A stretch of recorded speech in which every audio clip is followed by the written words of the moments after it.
This is probably the most awkwardly filmed video I have ever done, but let's see how this goes.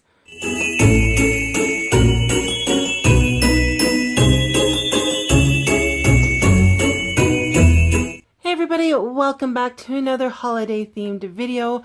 I'm very sorry Vlogmas did not work out this year. It just got way too busy and I just wasn't as prepared in advance as I could have been for it. So unfortunately it just didn't work out for me this year, but hopefully next year I'll be able to continue Vlogmas for more than 7 days. So for today's video, I did promise I would do a flip through of the Johanna's Christmas coloring book by Johanna and kind of go over some of my coloring utensils.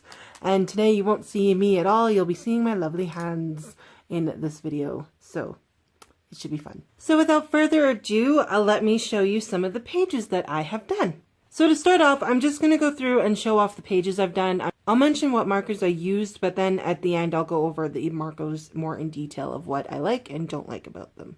So I think this was the second page I did, was just this little Christmas tree. I just basically stuck with greens. I didn't do anything too fancy with it.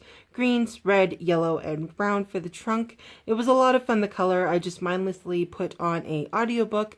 Usually Johanna's books are somewhat a search and find. This one, she's hidden these adorable little robins in sporadically throughout the book.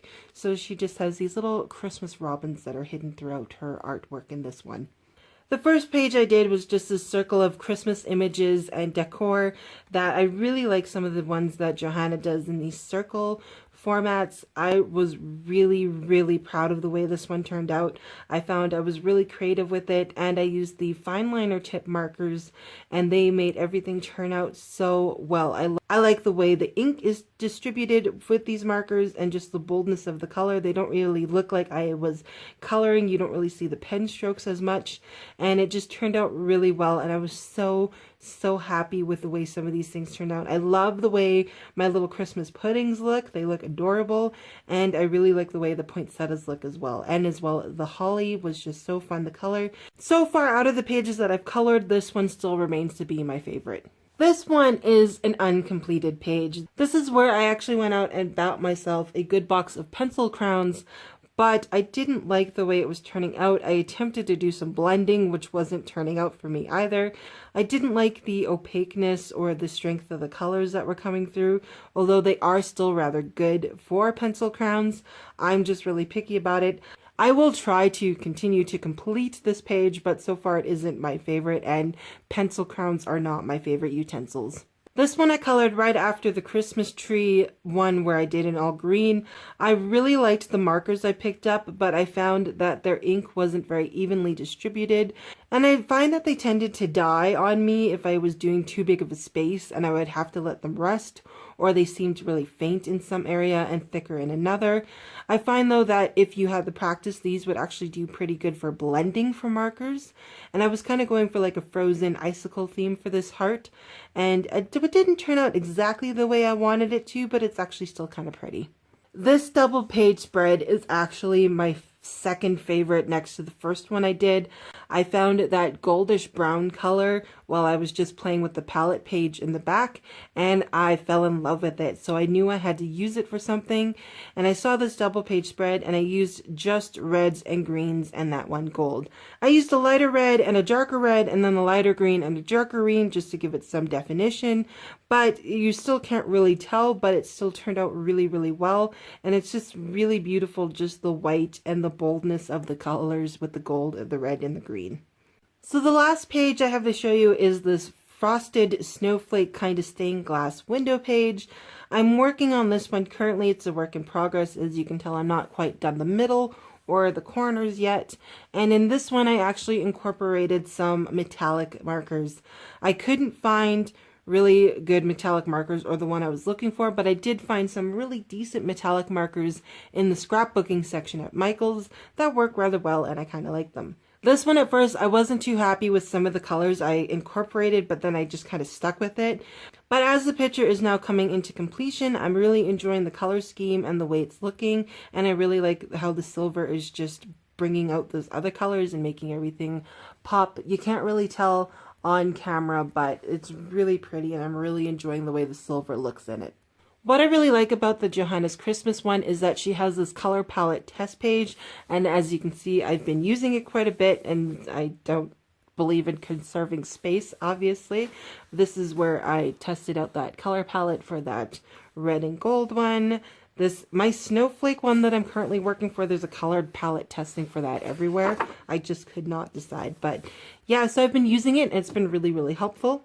And then I'll just show you guys some of the tools that I've been using. So pretty much I've been using anything by Staedtler that advertises Johanna's coloring books. So I know Johanna has a partnership with Staedtler products, and I've really enjoyed the fine liner tips, which I've showed you. I don't know where the box is for that, but I bought her 36 Brilliant Colors Duo color markers.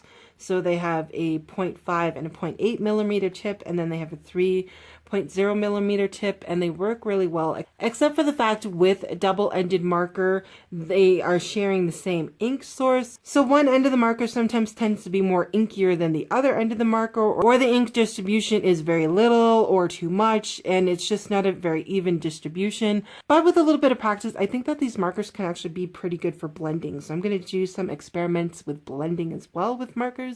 So wish me luck. So if you wanted to see what they look like, these are what they look like in all their form. I'm sorry if my camera doesn't focus. I'm using my phone. So that's the thick end tip, the slightly thinner tip. They're not as thin as the fine liner, but they're actually pretty good for getting in those medium spaces. Then I picked up the Norris Club colored pencils. These ones are actually pretty good. They actually have a white liner within, kind of wrapped around the lead to prevent breakage, which was my biggest issue with some of the cheaper brand pencil crowns, is that I would be sharpening and sharpening and sharpening, and then they would just break on me. These ones are actually pretty good for that, and they do sharpen to a pretty good point. Still not as fine as I like them, which is why I do prefer the markers. Then of course my favorite is the Staedtler Tri Plus fine liner. I really, really like these. These get into a lot of detail and a lot of really tight spots. They have a really tiny tip, and their ink distribution is actually really, really good, and I find that I end up using these guys for a lot of my artwork. But they do kind of run into trouble when you're just running them on bigger spaces, which is why I got the other markers, because they'll be a lot better for some of the bigger and wider spaces. The metallic markers that I got are these Recollections markers that I found in the scrapbooking section at Michael's. They have a pretty thick tip, and they're really inky, so they do kind of spread a little bit, so kind of use medium spacing for them. They won't spread too much, but just be aware of that. And they're not really good for really tiny spaces, but they work. I mean, they're working for what I need them for, and it's actually looking really, really good with the snowflake page that I am using the silver on. I'm really liking the way it's turning out anyway, so they're doing their job. So I have these ones in the bronze, the gold, and the silver. So that is my flip through of Johanna's Christmas by Johanna Basford. I'm really, really liking this book. It's so much fun to color in. I like seeing and looking at some of the other stuff people do, even though it does get me down a bit.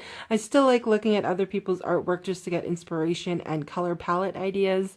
And that's probably the most fun I have, is deciding what color palettes to put together for what pages. So I hope you guys like this quick little flip through of my coloring book and what I've been doing so far, and some of the markers and utensils that I use for it. I'll try to find the links for these markers if I can and put them down below. And if you guys have any questions or want to share some of your pictures, feel free to do so in the comments below. As always, guys, thank you so much for watching, and I'll see you next time. Bye!